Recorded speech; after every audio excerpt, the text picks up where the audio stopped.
Hi, I'm Saunda McDaniel with Coach on Deck. January is National Mentorship Month, and this month I'd like to share with you some stories about the mentors that I've had in my life and some great pieces of advice that they've given me over my 28-year career of being a business owner. In fact, mentorship is really what Coach on Deck is all about.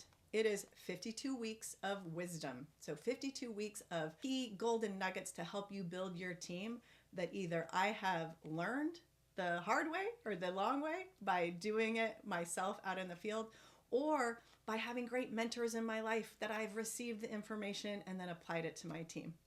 Whichever way that you want to impact your team, Coach on Deck is for you.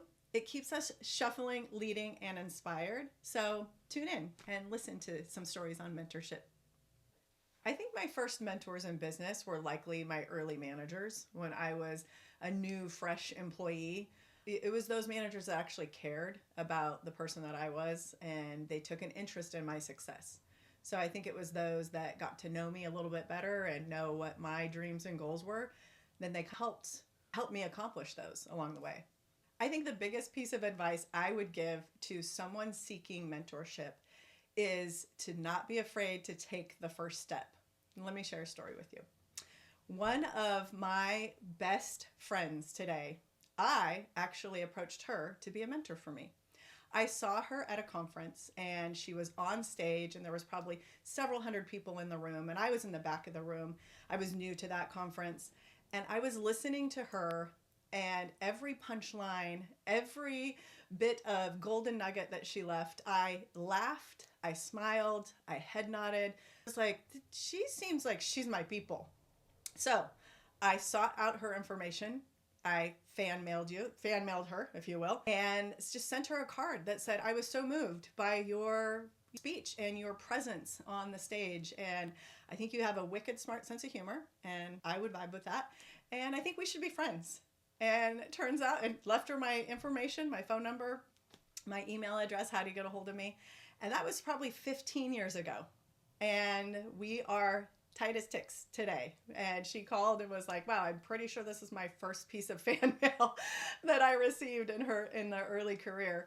And then she introduced me to another friend that is another tight bestie. And we travel the world together and we are each other's best guidance for whether it comes to friends, family, business. So it took the first step. It took me saying, man, I see you there and I dig what's going on and I want to be friends with you. And sometimes it may not work out. Sometimes it may be like, this feels a little creepy. Maybe you're a stalker. I don't know. But try it, because I guarantee that if you vibe with somebody, there's something about why you should be friends or mentors, whatever it is that you're looking for.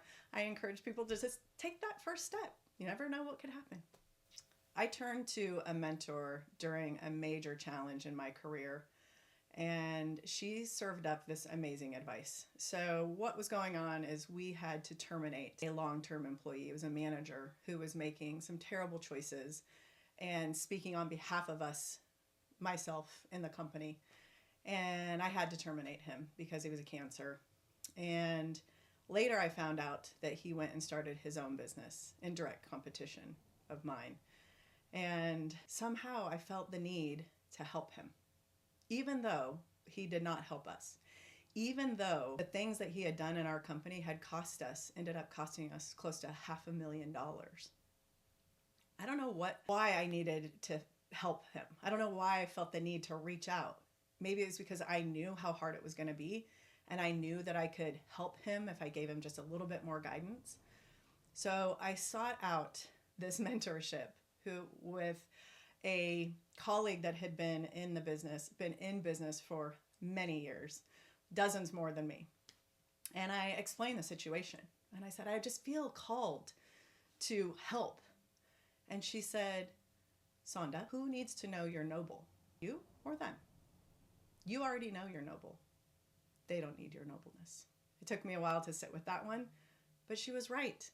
What did I need to share with them?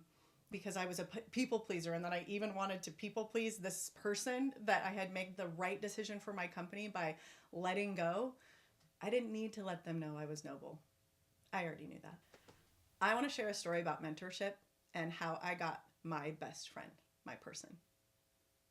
I own a plumbing franchise, and years and years ago, in fact, 23-ish years ago, I was attending a conference with my baby, Grace, who happens to be behind the camera right now, which I find so incredibly heartwarming. And my baby Grace was crawling around in the back of the room with dozens of people in session for a meeting, because back then I didn't have a sitter. We were growing a business, brought the baby with me to come to make sure I could attend the conference. And at that conference, during a break, I was approached by a fellow franchisee, a gentleman, who said, "Can I hold your baby?" And I was kind of taken aback, because I don't get some strangers asking to hold, especially a man, asking to hold my beautiful baby daughter. And luckily enough, his wife came running to his defense and said, oh, trust me, he's not weird or anything like that. We have a baby that looks just like her, only she's 4 years old. And it turns out that person, the wife who went to rescue her husband from making sure that I didn't think that he was crazy, is Michelle. She's my best friend. She is the person that I rely on for so much mentorship. We came about because we shared a business we were in the same business. And we started slowly. Back in the day, there was this company called AOL, and you would have instant messenger, and you would see when someone was signed on to AOL. And that's how we started our friendship, because she could see that I was on, or I could see that she was on. And then we talk business. Like, what are your numbers? And what is that going on today? And what's happening here? So we were talking business. But then as we got to be even deeper friends, man, she taught me so much more. She taught me how to become an amazing mother. I say to everyone that business was always easier for me than being a mama, but she taught me how to be a mama. And it turns out that I think I'm pretty good at that now too. So that my lifelong person I found unexpectedly and in some sort of mentorship role at a business conference. You never know when you're going to find your person. I have another great mentoring story. It was about a fellow franchisee that helped me become a better mentor to people. And really it was while she was sharing her mentorship with me, even though she didn't even know she was mentoring me. And that's, of course, what the cool stuff comes from. So we were sitting at a conference, and she was like, "Saunda, it's so good to see you. It's been a year, or it's been some time. And what have you been up to?" And I was sharing with her some of my goals and the target setting for what I had going on. And she was like, "That's so awesome. So tell me, last year, where did you win so that I could learn?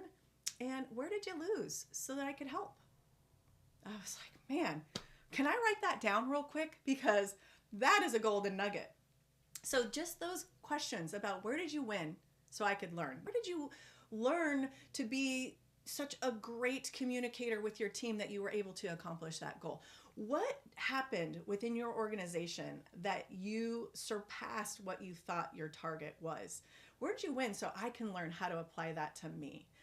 That's awesome. And then where did you lose, or where did you learn so that I can help? So what was a struggle or is a struggle that you're going through? And maybe I'll be able to help you.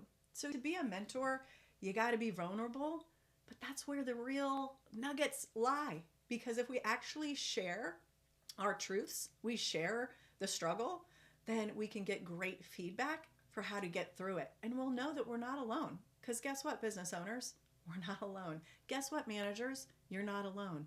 We're trying to become better leaders, and we do that by talking through the wins, the losses, and the learning. I hope this helps with your mentorship journey.